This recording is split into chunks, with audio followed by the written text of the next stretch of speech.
नमस्कार मित्रों, मैं विकास शाक्य एक बार फिर से आप सबका स्वागत करता हूं अपने चैनल पर। और आज हम डिस्कस करने जा रहे हैं चैप्टर नंबर 2 भागवत गीता के दो श्लोक 53 और 54, 53 एंड 54।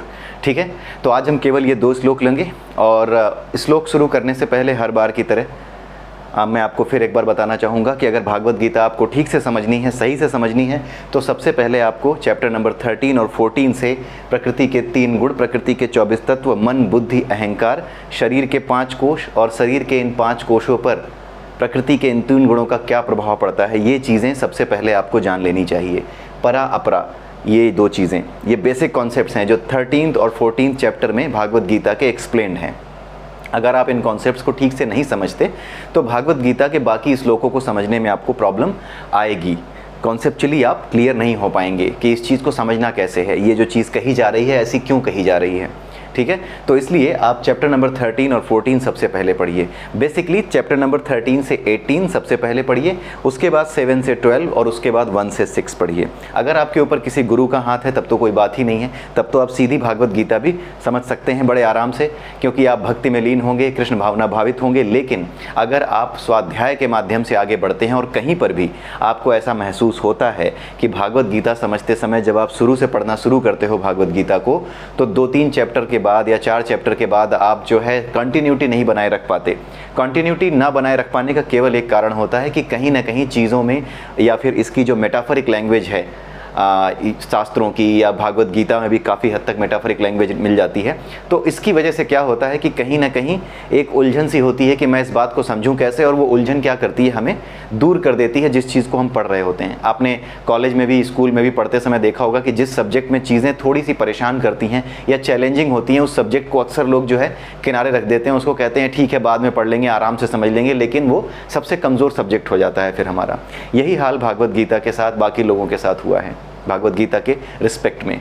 ठीक है, 3-4 चैप्टर शुरू के पढ़े, फिर प्रॉब्लम आने लगती है, तो फिर ये लगता है कि यार ठीक है चलो फिर कई दिनों के बाद उठाते हैं। यही हाल होता है कई बार लोगों का कि 3-4 चैप्टर पढ़ लिए हैं, तीसरे चैप्टर तक खूब उत्साह से आए, उसके बाद एक समय के बाद रुक गए, फिर कई दिनों के बाद दोबारा जो है भागवत गीता को उठाया, फिर 1-2 श्लोक पढ़ लिए, फिर आगे बढ़े, फिर पता चलता है कि हाँ पूरी कभी कर ही नहीं पाए, सीधे पढ़ते हुए कभी पूरी कर ही नहीं पाए, और करी भी तो फिर ये होता था कि ठीक है हमने पढ़ ली है, ये चीज़ें लिखी हैं उसमें, लेकिन जो वास्तविक अर्थ है या फिर उसके जो वास्तविक संदेश है भागवत गीता के, जो कि उपनिषदों से प्रभावित हैं, उपनिषदों को जब तक आप नहीं समझते, उपनिषदों की ये भाषा है, ये बातें उपनिषदों में बहुत अच्छे समझाई गई हैं। परा अपरा, शरीर के 5 कोश, ठीक है, ये सारी चीज़ें जो मन, बुद्धि, अहंकार है, इन सब के विषय में जो विशेष रूप से बातें बताई गई हैं, ये सब उपनिषदों का संदेश है। और ये जब तक संदेश आपको क्लियर नहीं होगा तब तक आप भागवत गीता के दूसरे श्लोकों को ठीक से नहीं समझ पाएंगे, और भागवत गीता के किसी भी चैप्टर को समझने में आपको फिर परेशानी आती है।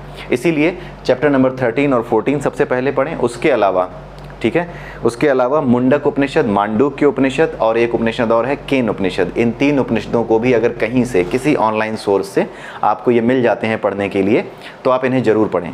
YouTube पे बहुत से वीडियो अवेलेबल हैं आपके। ईशावास्य उपनिषद एक मोटी सी पुस्तक आती है जिसमें 11 उपनिषदों के व्याख्यान दिए हुए हैं। उसके अलावा ऑनलाइन सोर्स से भी आप जो है इन चीज़ों को देख सकते हैं। कहीं पर भी कोई सीरियल हो या फिर कोई वीडियो हो यूट्यूब पे पड़ा हो जिसमें किसी ने बताया हो, समझाया हो, या उसको सीधे सीधे ही उसको एक तरीके से नरेट कर दिया हो, तब भी आप उसको सुन करके समझ सकते हैं कि कहा क्या जा रहा है, और आपको समझ में आएगा।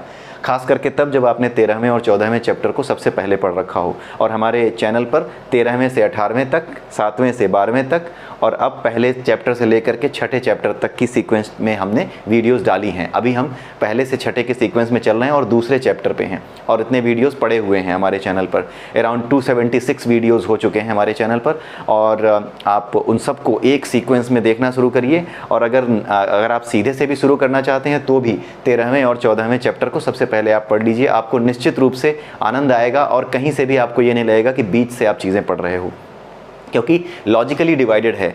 3 पोर्शन लॉजिकली डिवाइडेड है। शुरू के 6 चैप्टर फिलॉसफी है, बीच के 6 चैप्टर साइकोलॉजी हैं, और लास्ट के 6 चैप्टर साइंस हैं, स्पिरिचुअल साइंस हैं।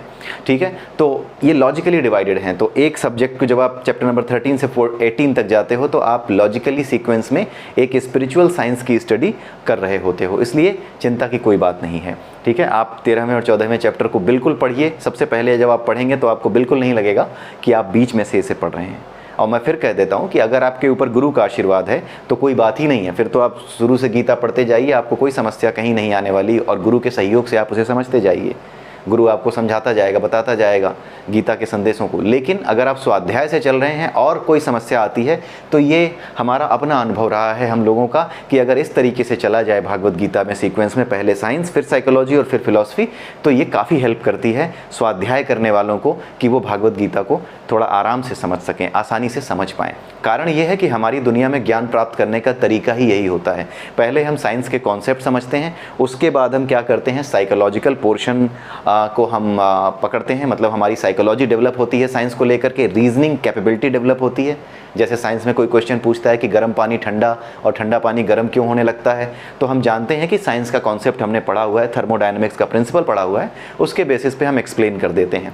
और जब हम रीजनिंग कैपेबिलिटी डेवलप कर लेते हैं, जब हमारी साइकोलॉजी डेवलप हो जाती है किसी सब्जेक्ट की, तो हम उस सब्जेक्ट की फिलॉसफी की ओर चलते हैं, हम PhD कर सकते हैं फिर उस सब्जेक्ट में, जब हमारी साइकोलॉजी बहुत स्ट्रांग हो जाती है। तो हमारी दुनिया में पहले साइंस है, फिर साइकोलॉजी है और फिर फिलॉसफी है। लेकिन जो भागवत गीता है उसमें बिना गुरु के आशीर्वाद के आप शुरू से फिलॉसफी, फिर साइकोलॉजी और फिर साइंस, इन सीक्वेंस में बढ़ते समय आप दिक्कत पाएंगे, क्योंकि बिल्कुल उल्टी है ये दुनिया। हमारी जो दुनिया है वो परा दुनिया की, हम अपरा में रहते हैं और परा, अपरा और परा में यही अंतर है। अपरा जो है बिल्कुल उल्टा है परा का, ठीक है, बिल्कुल उल्टा प्रतिबिंब है। 15वें चैप्टर के पहले श्लोक में भागवत गीता में ये चीज़ बताई है भगवान कृष्ण ने साफ साफ कि जो कुछ परा में दिखता, जो कुछ अपरा में है, वो परा का बिल्कुल उल्टा है। यानी यहाँ के तौर तरीके, ज्ञान लेने का तरीका भी परा के तौर तरीकों से, यानी ज्ञान के तरीकों से उल्टा होगा। इसलिए परा के तौर तरीके के हिसाब से जो भागवत गीता है परमात्मा की कही हुई, वो फिलॉसफी, साइकोलॉजी और साइंस के सीक्वेंस में है। जबकि हमारी दुनिया में अगर आप उल्टा देखें तो कैसे हो जाएगा,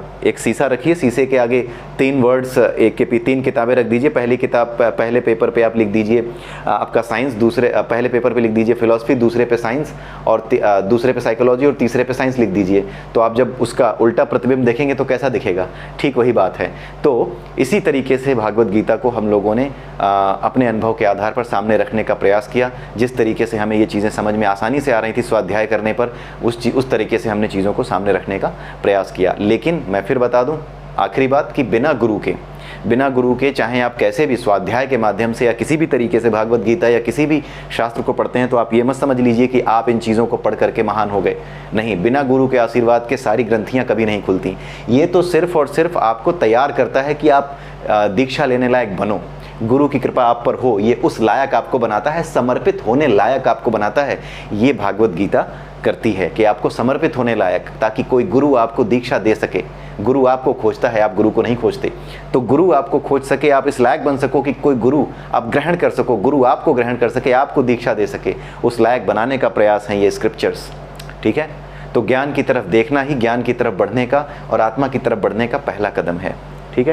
तो ये मैं हर वीडियो में शुरुआत में कहता हूँ, इसलिए कहता हूँ कि कोई अगर बीच में से मेरी वीडियो देख रहा हो तो उसे पूरा कॉन्टेक्स्ट एक साथ मिल जाए। जो लोग पुराने व्यूअर्स हैं वो चाहें तो हर वीडियो में शुरुआत के 2 से 3 मिनट वो फॉरवर्ड कर सकते हैं और उसके बाद देखना शुरू कर सकते हैं, क्योंकि जो श्लोक है जो हमें डिस्कस करना होता है वो शुरू के 2-3 मिनट के बाद ही मैं डिस्कस करता हूँ। शुरू में ये चीज़ बतानी मेरे लिए ज़रूरी होती है, ठीक है। तो इसके लिए मैं माफ़ी चाहूँगा, लेकिन ये ज़रूरी है, इसलिए मुझे ये करना पड़ता है। आइए देखते हैं अब 53वें और 54वें श्लोक में क्या बातें हो रही हैं। 53rd वर्स, जो 53वां श्लोक है, उसमें भगवान कृष्ण अर्जुन से कह रहे हैं कि जब तुम्हारा मन वैदिक ज्ञान के कर्म फलों से प्रभावित हुए बिना, तुम्हारा मन वैदिक ज्ञान के कर्म फलों से, वेदों में हमने अभी पिछले वीडियोस में देखा कि वेदों में कुछ ऐसे कर्म कांडों का, ऐसे यज्ञों का वर्णन किया गया है जिससे अलग अलग देवी देवताओं को क्या दी जाती हैं, आहुतियाँ दी जाती हैं उन्हें प्रसन्न करने के लिए। लेकिन वो आहुतियाँ उन्हें प्रसन्न करने के लिए जब दी जाती हैं तो साथ में ये भी चीज़ें होती हैं कि ये आहुतियाँ इस तरह के देवता को या इस तरह के एक एलिमेंट को एक्टिव करने से, देवता क्या है, एक एलिमेंट ही हैं। जैसे हम एलिमेंट्स पढ़ते हैं ना तरह तरह के, उसी तरीके से देवता भी एक एलिमेंट है। जैसे जब बादल बनते हैं तो वो क्या होता है, बादल क्या होता है, वो एक तरीके की वेपर होती है, ठीक है। यही जो वेपर है ये पावर रखती है बारिश बन करके वापस बदलने की। इसी वेपर को, इसी एलिमेंट को हम, ये वेपर भी क्या है, एक तरह का एलिमेंट ही है, एक मॉलिक्यूल है उसका, पानी का, जो कि वेपर के फॉर्म में है। फॉर्म बदल लिया, पहले पानी था, अब ये किसके फॉर्म में हो गया, दिखता ही नहीं, इस फॉर्म में हो गया। तो स्थूल से सूक्ष्म की यात्रा तो पानी भी करता है, तो हमारी भी यात्रा इस संसार में स्थूल से सूक्ष्म की ओर, यानी हमारा ये शरीर मरता है तो फिर हम क्या हो जाते हैं, वापस यही ना दिखने वाली बैटरी बन जाते हैं, लेकिन ऊर्जा और क्षमता वही रहती है। जैसे ही उसे दूसरा शरीर मिलता है वो फिर से अपनी प्रकृति को प्रकट कर लेता है, हमारा शरीर।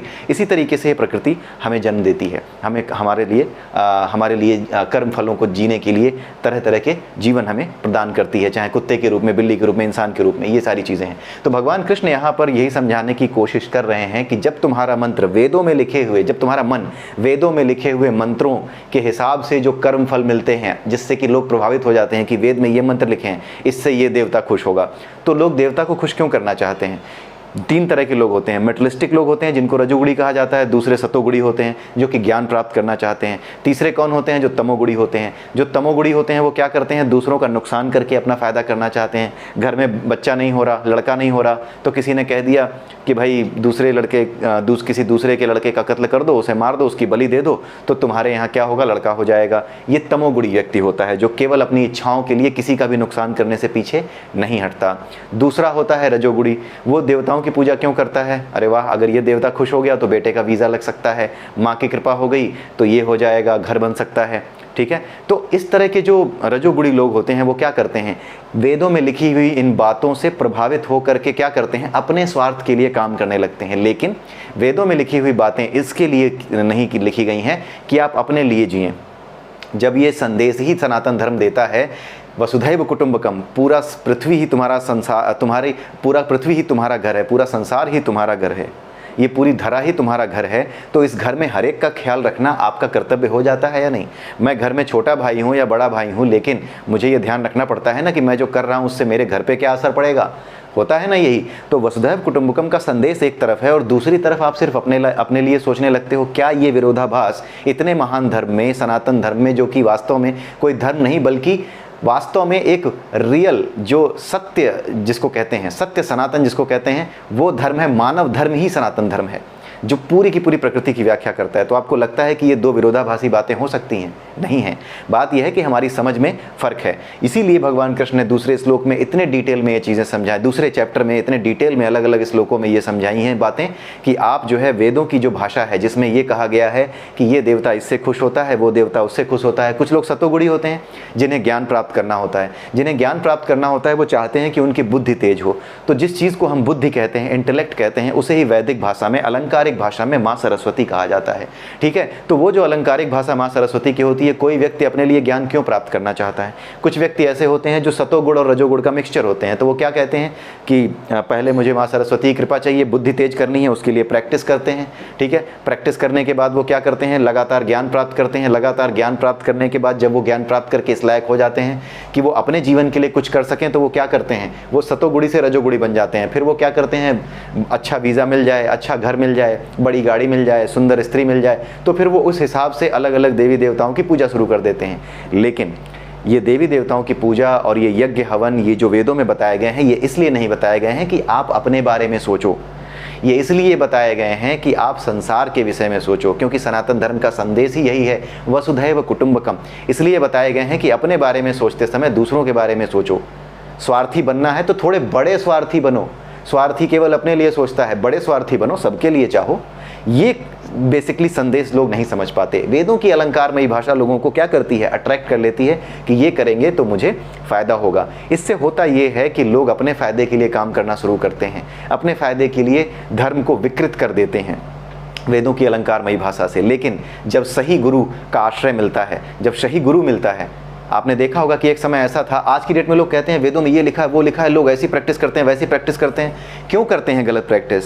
पुराने समय में जब सतयुग की बात होती है तब भी तो यही वेद थे, तब भी तो यही लोग थे, इसी तरह का ज्ञान था।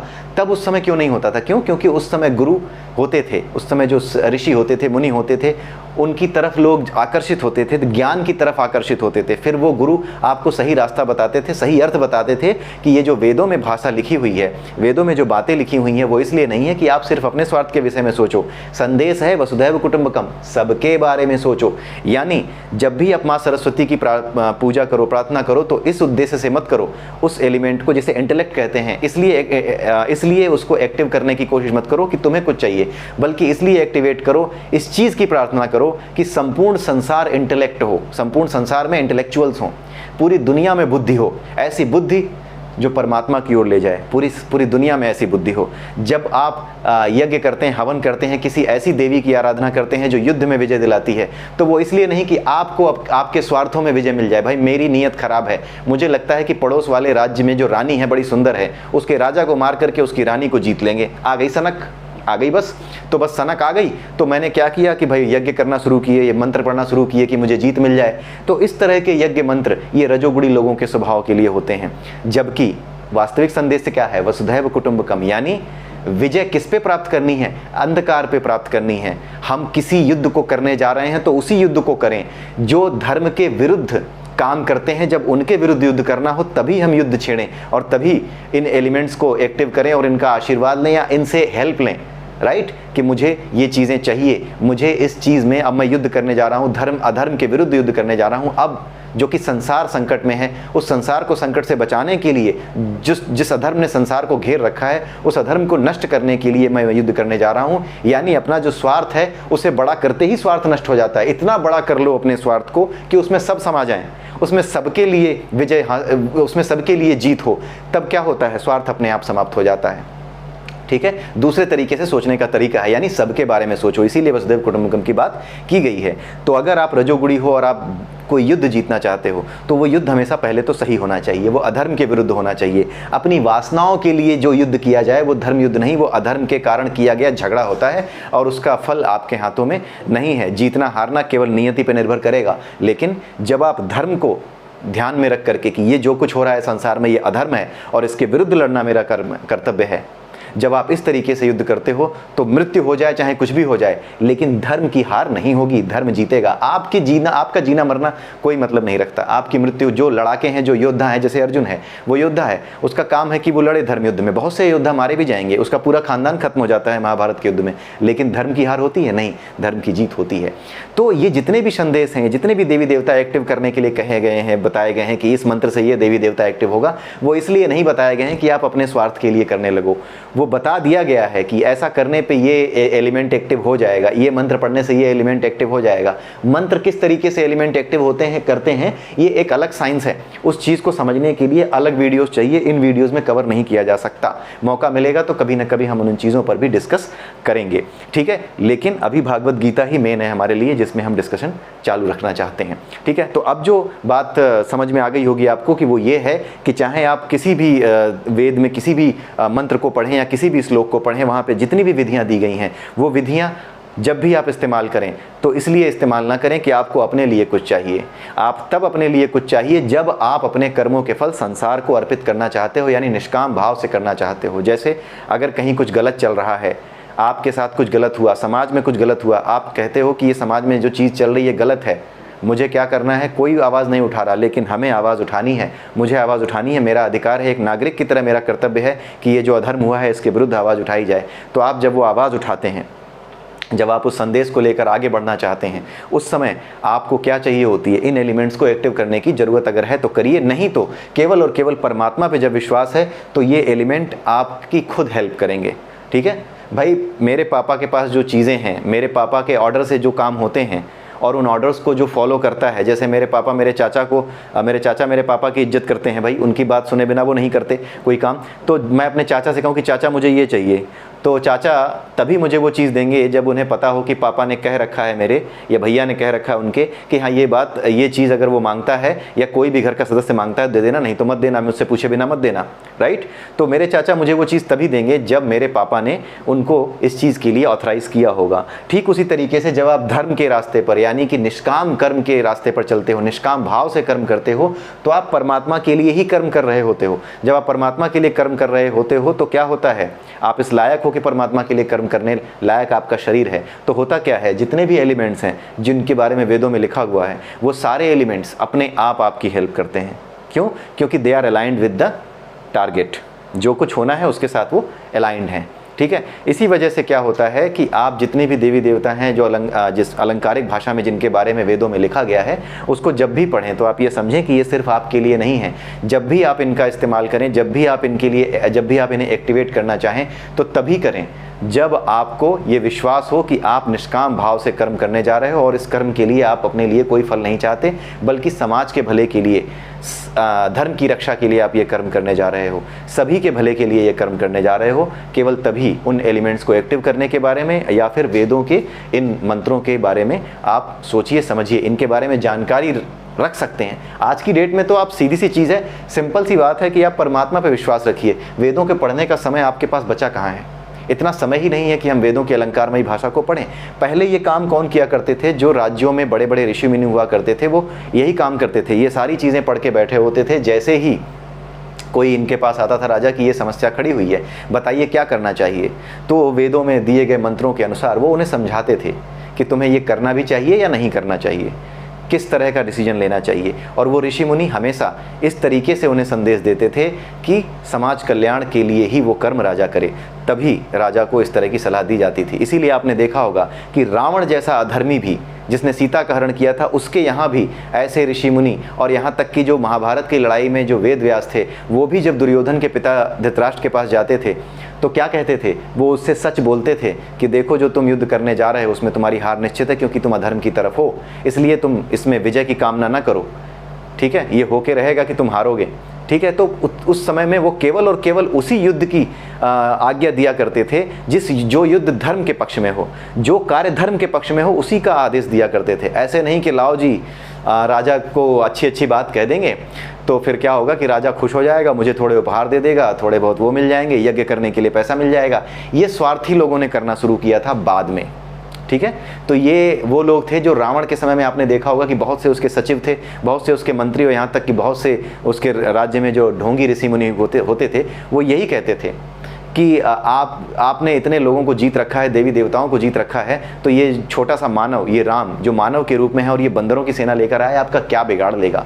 वो ये सोचने लगा कि सामने राम और एक साधारण इंसान और बंदरों की सेना है। वो ये भूल गया कि धर्म और अधर्म भी कोई चीज़ होती है, वो भूल चुका था। वो सिर्फ ये देख रहा था कि मेरे पास मानवीय शक्ति कितनी है, मेरे पास राक्षस कितने हैं, मेरे पास जो लड़ने वाले लोग हैं वो कितने हैं। जो गिनती पे भरोसा रख करके संसार को जीतने निकलते हैं कि हमारे पास हथियार हैं और गिनती हैं और एक दिन सबको हम दबा लेंगे, वो उसी तरह से अंत को प्राप्त होते हैं जैसे रावण प्राप्त हुआ था। उनके खानदान में दिया जलाने वाला भी नहीं बचता। और आज के समय में जो लोग ये सोच रहे हैं, संसार में आज के समय में ऐसे लोग हैं जो ये बिल्कुल एक्टिव हैं, वो कह रहे हैं कि एक दिन हम पूरे संसार पे इसी बंदूक के दम पर एक एक करके सब पे कब्जा कर लेंगे और सबको अपने जैसा बना देंगे, जो हम चाहेंगे वही होगा, जो नियम हम लागू करेंगे वही नियम लागू होगा। आप देख लीजिएगा, लिख कर रख लीजिए, ये बहुत तेजी से आगे तो बढ़ेंगे जैसे रावण बढ़ा था, राम के लिए चुनौती पेश की थी, लेकिन ये उसी तरह से मारे जाएंगे जिस तरह से रावण का सर्वनाश हुआ था। ये लिख कर रख लीजिए, ये लेख भाग्य का बदलेगा नहीं। और जो लोग उसी तरीके से, जिस तरह से रावण के सचिव रावण को उल्टी शिक्षा दे रहे थे कि आपका क्या कोई बिगाड़ लेगा, आप तो बढ़ने वाले हो, आपके लिए तो ब्रह्मा का वरदान है, आपके लिए तो शिव का वरदान है, ऐसे ही कुछ लोग एक वरदान के बारे में बात करके एक स्पेसिफिक जो टारगेट है उसको लेकर के चल रहे हैं इस दुनिया में कि एक दिन ऐसा होगा, एक दिन वैसा होगा, और वो आगे बढ़ रहे हैं अपने अंत की ओर। वही उनके साथ होगा और उनको कोई समझा भी नहीं रहा है कि तुम गलत रास्ते पे हो, बल्कि चुप बैठे हैं और जाकर के डिसमेंटलिंग ग्लोबल हिंदुत्व कर रहे हैं, ठीक है। इन चीज़ों को समझने के बजाय, संसार में इन चीज़ों की चिंता करने के बजाय कि ये संसार को अंधकार में ले जाएंगी, वो बैठ के डिसमेंटलिंग ग्लोबल हिंदुत्व कर रहे हैं, ठीक है। तो संसार बिल्कुल उस स्थिति में आ चुका है जहाँ पर एक धर्म युद्ध बिल्कुल संभावी है, अवश्यंभावी है।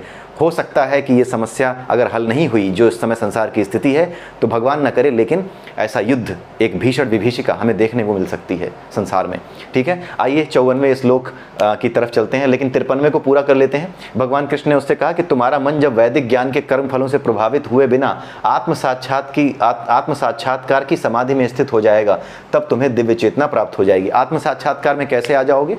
सीधी सी बात है, जब आप अपने कर्मों के फल को त्याग दोगे, निष्काम भाव से कर्म करोगे, वेदों की भाषा से प्रभावित हुए बिना निष्काम भाव से कर्म करोगे, तो अपने मन में कोई वासनाएं इकट्ठी नहीं करोगे। ये हम पिछले वीडियो में ही हम डिस्कस कर चुके हैं। जब कोई वासना इकट्ठी नहीं करोगे तो क्या होगा? आपका मन शांत होगा। जब मन शांत होगा तो मन स्थिर हो जाएगा, आत्म साक्षात्कार की स्थिति में आ जाएगा। यही चीज बताई गई है। जब तक मन में वासनाएं हैं, जब तक आप तरह तरह के विचार आपको मन को स्थिर नहीं होने दे रहे, तब तक आप ध्यान कैसे लगा सकते हो? तब तक आप किस तरीके से शांतिपूर्वक कर्म कर सकते हो? जब आप निष्काम भाव से कर्म करते हो, किसी चीज़ से जुड़े ही नहीं हो, तब भी मन शांत हो जाता है। जब आप योग के माध्यम से कि नहीं विचार आ रहे हैं लेकिन मैं उनको आने नहीं दूंगा, योग के माध्यम से ऐसा करते हो, तब भी प्रैक्टिस कर करके आप अपने मन को स्थिर करते हो। कुल मिला के मन को स्थिर करना होता है। अब भगवान यहाँ पर क्या कर रहे हैं? भगवान यहाँ पर अर्जुन को ये बता रहे हैं कि कर्म के माध्यम से मन को स्थिर करो। तुम ज्ञान का चक्कर बाद में बताया जाएगा। कर्म के अनुसार तुम किस तरीके से अपने मन को स्थिर कर सकते हो वो देखो। जब तुम्हारा मन वैदिक ज्ञान के कर्म फलों से प्रभावित हुए बिना आत्म साक्षात्कार की समाधि में स्थित हो जाएगा, तब तुम्हें दिव्य चेतना प्राप्त हो जाएगी। यानी तब तुम दिव्य चेतना यानी क्या? आत्मा। तब तुम आत्मा को प्राप्त कर लोगे, यानी परमात्मा को अंततः जान जाओगे।